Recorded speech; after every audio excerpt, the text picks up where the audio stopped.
जायचं. कशा कशाची खरेदी करायची? कशा कशाची अव मंडळी, डाळ तांदूळ आणि भाजीपाला, साबण, कपडे, चपला काय बाय लागतं आपल्या संसाराला. मग ते समजा घेऊन ये की त्यात अवघड काय. अरे आणू कशात, ठेवू कशात?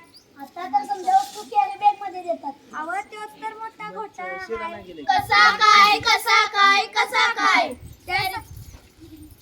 कॅरी बॅग भरून आणावी, वस्तू ओतून डब्यात भरावी आणि कॅरी बॅग फेकून द्यावी म्हणजे झालं. त्या सगळ्या कॅरी बॅगा गटारीत अडकतात. त्या समजा नाल्यात तुडुंब भरतात आणि सांडपाणी येतं रस्त्यात. काय सांगता काय बाई. मग ध्यानात येतं का नाही? म्हणून म्हणते मले बाजारला जायचं नाही, मले बाजारला जायचं नाही. का ग बाई.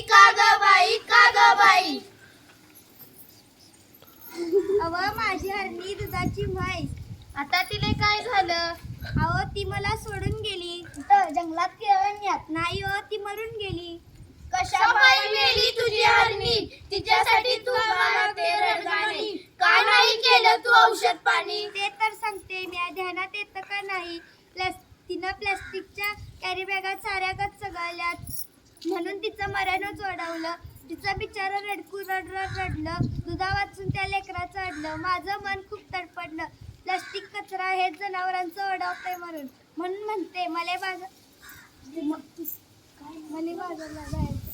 बाजारला जायचं बाई, मले बाजारला जायचं नाही. काय म्हणते. मले बाजारला जायचं नाही. सरकारने काढला आदेश प्लास्टिक नका वापरू. याचा विषय सजीवांचा ओढवते मरण म्हणून म्हणते.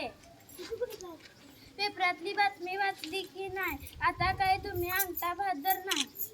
सांग रे बाबा सांग. मला नाही आठवत पेपरात आलत तरी काय. त्या समुद्र किनाऱ्यावर काय झालंय त्या समुद्र किनाऱ्यावर बिचारी 2000 कासवं मरून पडली. त्याच्यासाठी डोळ्यातून वाहतात आसवं. अरे फार वाईट घडलं. प्लास्टिकच्या विळख्यातून जलचर सुद्धा नाही वाचलं. ध्यान देऊ नये का? एवढंच नाही, आणखी काय आखरीत घडलंय. प्लास्टिक वापरू नका. सरकारनं केलाय कायदा, सजीवांना वाचवायचा केलाय वायदा.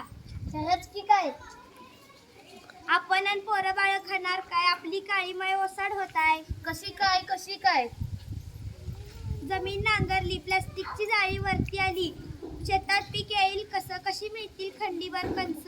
म्हणून म्हणते मले बाजारला जायचं नाही. यापेक्षा मी सांगतो तसं कर. समजा लोकांना उपदेश कर. त्यो काय? वापरू पिशवी कपडाची आणि कागदाची. प्लॅस्टिक नको. काळजी घेऊया वसुंधरेची. होय पर मी प्लास्टिक थैली हातात धरणार नाही. मले बाजारला जायचं बाई. चला बाजारला चला. पिशवी घेऊन बाजारला चला. कागद कपडाच वापरा. नको प्लॅस्टिक